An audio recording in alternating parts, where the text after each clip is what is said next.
साहबिया से मिलने आया। हाँ भेजो।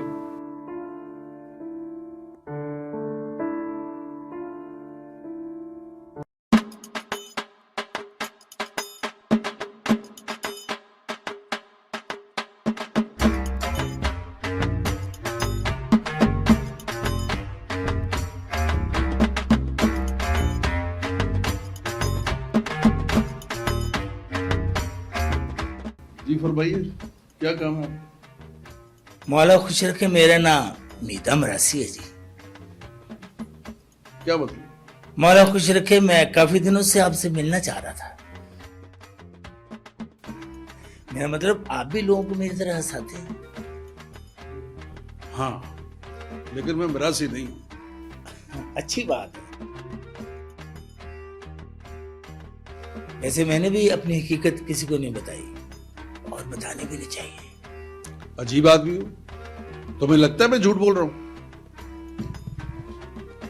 ये देखो मेरा कार्ड, देखो।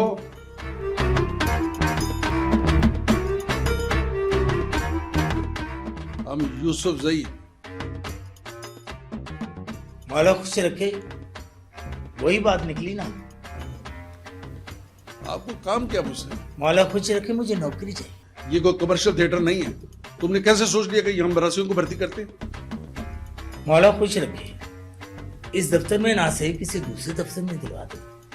हाँ, तो फिर सुनो, तुम्हें यहाँ अच्छी नौकरी भी मिल सकती है और हम तुम्हें चाय पानी भी पिलाएं। तू मुझे हंसा के देख।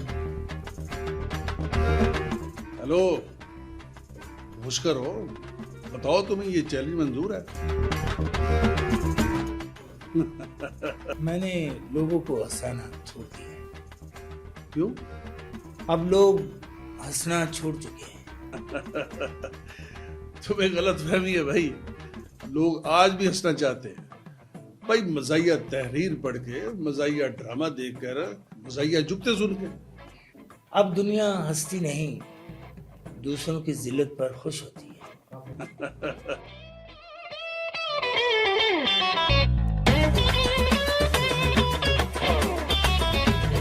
अभी ले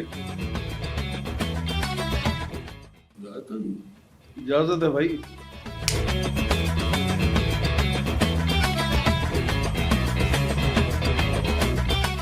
वैसे आपका मुंह फलस्तीन के लुबड़े जैसा है। बात तो सच है, मगर है रुसवाई की।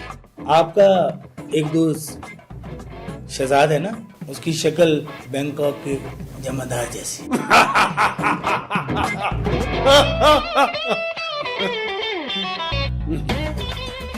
कुछ शर्म करो, वो मेरा दोस्त है। वैसे ऐसी हंसी आपको अपने ऊपर लगने वाली जरूरत पर क्यों नहीं आई? वैसे हमारे मुआशरे में वो चीज ज्यादा हंसी का बायस बनती है जिसमें किसी दूसरे की जिल्लत का सामान हो। मसलन किसी को कुत्ता पड़ जाए, किसी की गाड़ी खराब हो जाए, या कोई चलते चलते गिर जाए तो लोग बहुत हंसते हैं। यही अमल अगर हमारे साथ हो और लोग हम पर हंसें तो हमें बहुत बुरा लगता है।